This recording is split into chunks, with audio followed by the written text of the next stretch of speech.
What if the fate of the next Lakers dynasty hinges not on the flashiest star signing or a blockbuster trade, but on the quiet, almost invisible moves in the shadow signings that demand patience, resilience, and an unshakable belief in the process? What if the thin line between reclaiming past glory or slipping into another long night is traced by those under-the-radar decisions that only the true purple and gold heart can see coming? Welcome back to Lakers News Fan Report, where raw truth meets purple and gold passion. Smash that like button, hit subscribe, and ring the bell so you never miss a second of this drama.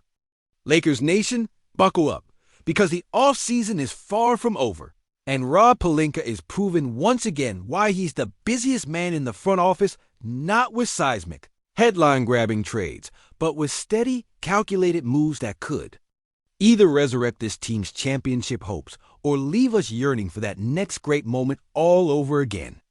It started slow. A sign here, a quiet nod there. But now the Lakers have pushed forward, officially signing a handful of intriguing names that might just be the scrambling chess pieces for a roster that desperately needs depth, defense, and grit. R.J. Davis, Eric Dixon, Arthur Kuma, and a few others all inked to Exhibit 10 contracts.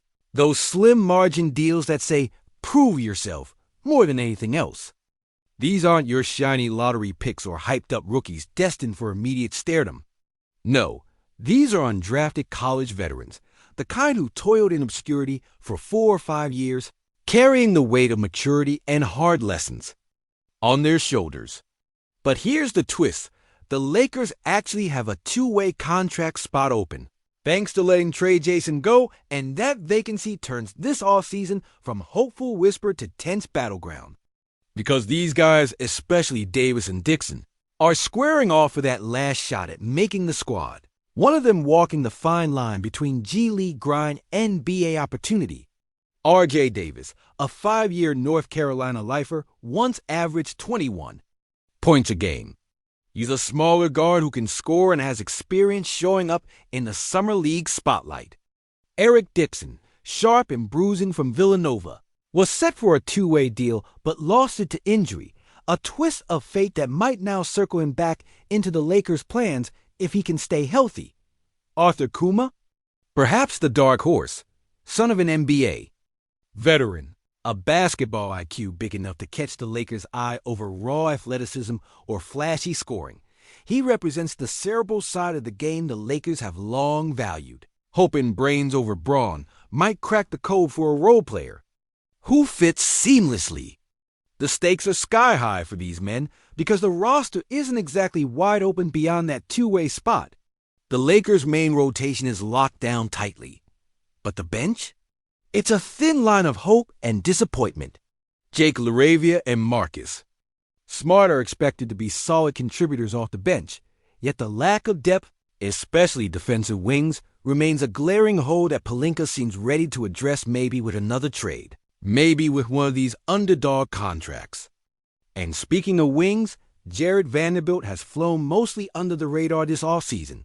But recent buzz from Mark Stein saying that Vanderbilt is healthier than he's been all year might spark a quiet revolution. Vando, who's battled through foot injuries that kept him off the court more than anyone wanted, has been posting clips of getting back to work, signaling a possible comeback that could reshape the Lakers' bench's defensive identity. When last seen, Vanderbilt's defense was elite guarding the toughest point guards in the playoffs, shutting down Steph Curry and Yam Morant with that relentless energy only championship contenders boast. The question, though, has always been about his offense. Can he finally bring that part of his game to life? Can he rebound hard, cut smart, pass with purpose, and push his value beyond just locking down opponents? If he can, if he truly flourishes healthy, we might be looking at a sleeper all-defensive type whose quiet impact could change this team's fortunes. Yet, this is the Lakers, where hope is as much a necessity as it is a gamble, and every move carries the weight of past heartbreaks and championship dreams yet unfulfilled. So, as we stand on the knife's edge of this training camp, we have intriguing college vets eyeing that last two-way slot, a bench still searching for identity, and a versatile defender who might rise from injury to be the unexpected powerhouse defense desperately needs. But here's the heart of the matter. Is this a team building, carefully for a new chapter, or merely treading water while waiting for the next monster trade or blockbuster signing to come through? The pressure doesn't just live in the stars or the headlines. It's here in Pelinka's quiet deals, in the hopeful grit of these unsigned vets, and the health of a player like Vanderbilt, whose shadow looms large in the fight for basketball relevance. As a lifelong Lakers fan, I can't help but feel the tension of history pressing down. Every quiet signing echoes the ghosts of those who nearly made it, and every injury recovery feels like a knife-edge moment between resurgence and collapse. So is this the start of a new empire fueled by tenacity and shrewdness, or the beginning of our unraveling in a summer where too much hope feels dangerously fragile? Drop your take in the comments. I'll be reading every one. Lakers Nation, stop scrolling for 1 second. This moment is bigger than any tweet or highlight reel you've seen this summer. This isn't just another off-season update. This is the raw, unfiltered pulse of what could be the defining crossroads for every single soul who bleeds purple and gold. See, here's the brutal truth we all dance around like a slow drumbeat beneath our excitement. LeBron James, the Titan who carried our championship dreams like Atlas holding up the sky, isn't getting any younger. Every quiet signing, every checkmark on these Exhibit 10 contracts, isn't just roster padding. It's a wager on how much more fire this legend has left in his engine and how much fuel this front office can keep pouring in while the clock ticks louder. And then there's Anthony Davis, still the high-stakes centerpiece who looked so dominant before injuries dried him up like a mirage in the desert. His health becomes the difference between a contender's heartbeat and a team that crumbles under playoff pressure again. Watching a D's recovery is like holding your breath at the edge of a cliff, knowing if he falls short, the whole precarious pile of hope we've stacked this summer could crash with him. While LeBron carries the history of Lakers greatness on his broad shoulders, the last man standing from the 2020 bubble that felt like a miracle baked in adversity, he's also silently mentoring Bronny, the next generation whose basketball journey now feels less like a distant dream and more like a glaring spotlight on the family legacy. Do we see Bronny rising through the G League or backcourt rotations during this pivotal yet unglamorous rebuild? Or is he the spark that unknowingly shifts the league's story by bringing fresh energy, much like Magic Johnson did in '79, turning hope into showtime? And let's not forget D-Fox Austin Reeves, whose work ethic embodies that grit the Lakers have clung to as they try to claw out of the shadow of their former selves. Reeves isn't just a role player. He's a reckoning of what loyalty and relentless effort mean when the stars dim and new ones haven't yet been forged.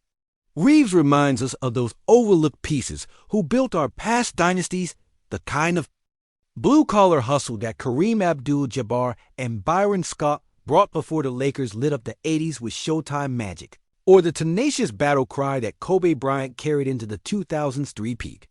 But this isn't just history, it's the crucible where everything is tested again. Now throw into the mix the ever-burning tension simmering in the front office, because trust me, it's more than just Pelinka's late-night maneuvers. What happens if Jeannie Buss holds the reins a little tighter, unwilling or unable to bring in the kind of billionaire backers that threaten to tip Law's balance of power like a new kind of dynasty war? Imagine a scenario where some Silicon Valley mogul or entertainment titan swoops in not just to spend, but to reshape what the Lakers mean. A rival owner whose vision and deep pockets could break the long-standing monopoly on Lakers culture and busted dreams. Will Jeannie defend the purple and gold's honor with the same passion that her father, Dr. Jerry Buss, did? Or will this quiet off-season shuffle be the last outpost before a storm reshapes everything? And we can't forget the seismic ripple this all sends through the Western Conference battlefield. The Golden State Warriors, still looming like a titan caught in rebuilding flames, are watching closely. Could these under-the-radar Lakers moves and potential resurgence flip the script on the Warriors' recent dominance? Or will Steph, Klay, and Draymond find answers while LA stumbles, forcing the Lakers back into the shadows?